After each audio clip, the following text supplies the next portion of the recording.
Now, year-end fatigue.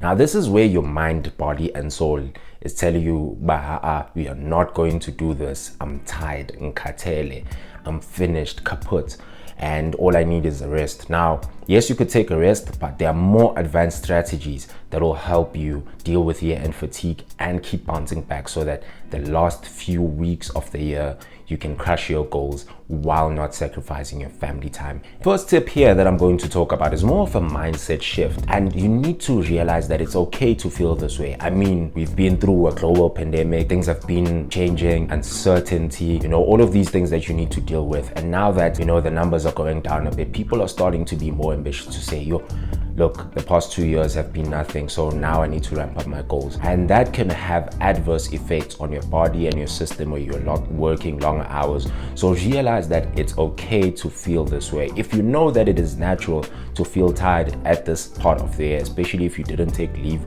or study break, then it's perfectly fine. Okay guys, so now that we have the mindset dialed in with accepting the situation, we need to level it up with a tactic, and that is very hard for people that love to please or that love to keep the peace. That is saying no more often. You need to say no, especially now during its festive season. There are a lot more events happening, more projects. People are realizing it's only a couple of months until the next year, so they need to start, piling up all of these things, whether it's baby showers, projects at work, side hustles, different. You need to say no more often. Why you need to do this? There are only 24 hours in a day, and an event is not just an event. There's the preparation, the event itself, and also the recovery. And if you've been to a very good party, you know that recovery sometimes can be very, very, very bad. So we are not saying that don't do these things. It's just that now you need to be more selective. Now, here are some of the tips that will help you say no without feeling guilty. And I take these from my most recommended books, Essentialism by Greg McKeown, The Disciplined Pursuit of Doing Less. Could have butchered the subtitle there, but here's what matters from the book is that you need to create scripts. These are scripts that you use in order to say no. One of the examples that I like using is that, look, before I get to you with that event or that thing that you want me to join, let me just check my schedule because there are a lot of things that I'm juggling right now. Another one that you could use also is, look, I'm not really willing maybe to go to the party because I need to recover, but here's what I'm willing to do. I'm willing to help you with APC when it comes to the party, or I'm willing to help you with maybe a gift or doing this or recording a video. I really care about you, but at this moment in time, I don't feel like if I was there physically, I'll be there at my best. So those are some of the ways that you could say no. Another thing that is coupled with saying no is that you need to track all of the things that you are busy with. Now, I know this could be a whole tip on its own, but I'm making a sub tip because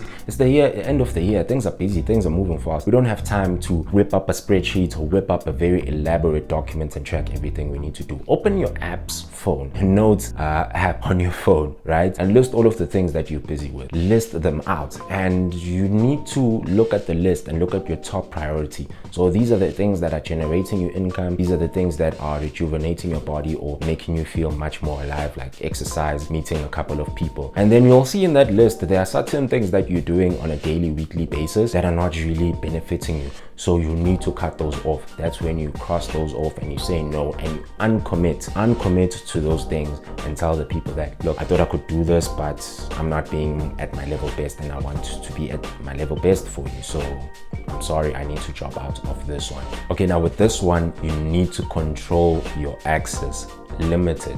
Now there's what's called a funnel of success. Now you need more inbound opportunities in order to create something what I've heard Ali Abdal call a serendipity vehicle, where you're running into more opportunities and creating luck for yourself.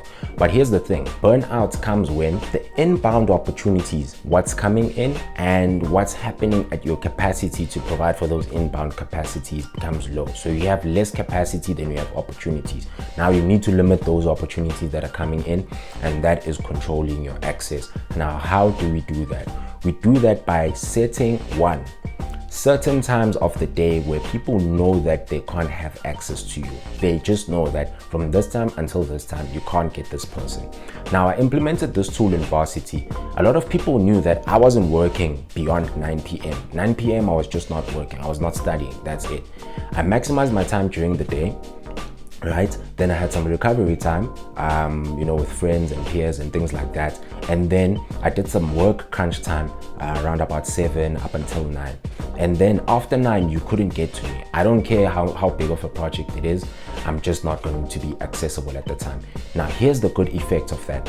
People start to respect your time a bit more when you say that, because now they know that we have a limited period of time with this person, so we need to get things done really quickly. And also it has a great impact on you, because at this point in time, I'm not going to be taking any more inbound opportunities, so I'll be getting the rest and recovery time. So you look forward to that 9 o'clock and you're like, oh yeah, when I get into it, I'm just going to rest. So set a window of time where people know that you are not accessible, and watch it work wonders for you. And then another thing, you need to get a robot bouncer. Now you might be saying, are you crazy, dude? What's a robot bouncer? A robot bouncer is automatic messages or automatic prompts that you set on your phone that tell people that you are not accessible, or you're busy, or you're recovering.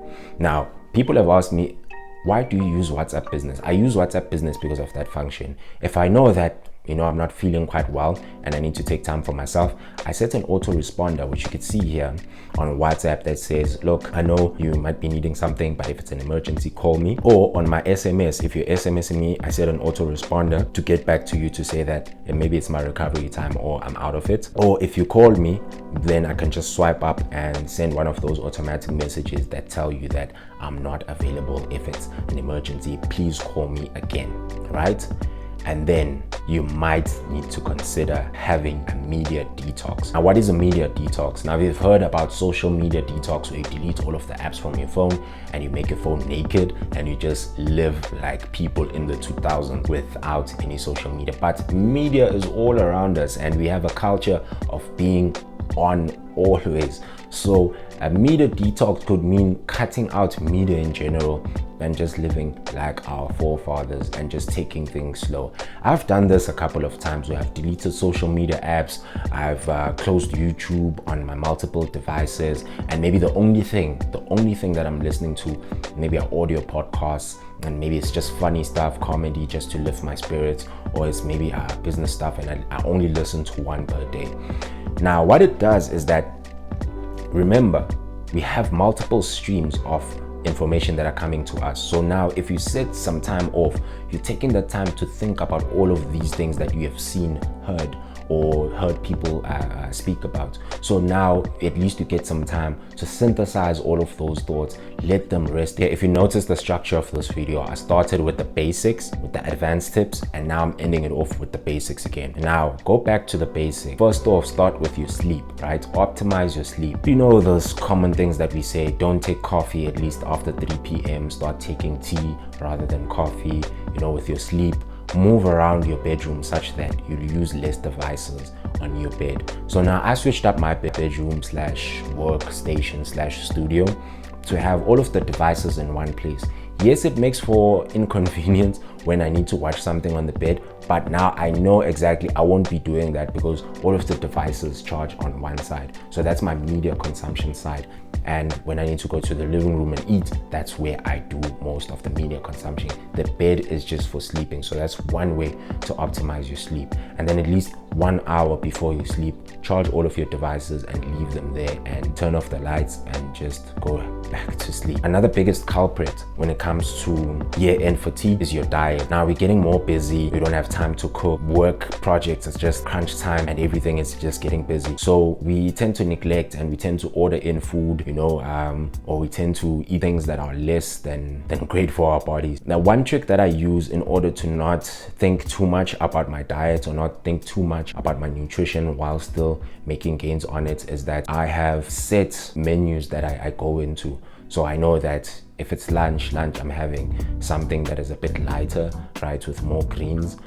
If it's breakfast, I need to have a protein-rich meal, because if I don't have those, since I'm a morning person, I get very antsy and grumpy during the day. So if I get like a good solid, beefy breakfast, then I'm sorted for the day. And then at night I usually take something light. So maybe a small snack with some protein in it, some greens in it, but I don't stress too much about that. And then in days where I know that I can't really cook, and maybe I'm forced to, order something in, then my menu selection changes. So I go for the foods that suit my mood for that specific period of time. So if I'm ordering food for dinner, then I know that I need to go with my light meat, something like fish, that has a salad on the side. Yes, it might be not filling, but I know that with digestion I'll take it much better. Another one of the basics is that you need to play more, right? As we grow old and we have more responsibilities and ambitions that we're chasing, we tend to forget about the child, little person inside of us. And that's the person that keeps us on our toes, that keeps us creative.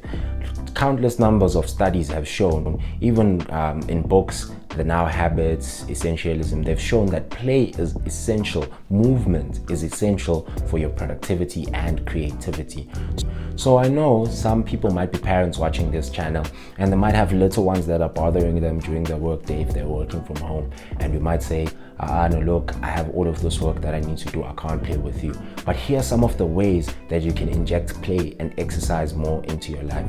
Now, this is a secret that I share. I've never shared with anyone but you guys, is that maybe after a hectic work session, maybe 4 pomodoros or something like that, I slap on my headset and put on the latest Amapiano tunes and dance up a storm, because I know exactly that's what boosts my mood and gets me up. Or I take the dumbbells that I have here at home and start dishing out some reps, so that my body is moving and I get the blood pumping. Or I have a foam roller, which I roll out all of the kinks. I tend to have an instep on my left foot, so I just roll out the kinks, take off my shoes and roll out the kinks, so that my feet are aligning, and then maybe also do my hips so that my hips are strong and aligned. So those are some of the ways, and it doesn't have to take a whole 30-minute session. It doesn't need to be perfect. Remember, perfection is the enemy of good. So just these small tweaks that you have and that you add to inject movement back into your life. You remember, you don't need an hour gym session. You just need all of those 5-minute spots in between your work or study periods in order to liven you up. Now, check out this other video here on the channel on more productivity tips. If you like tech that I'm using that is keeping me productive, check one of these up here. Cheers, guys. Have a productive one.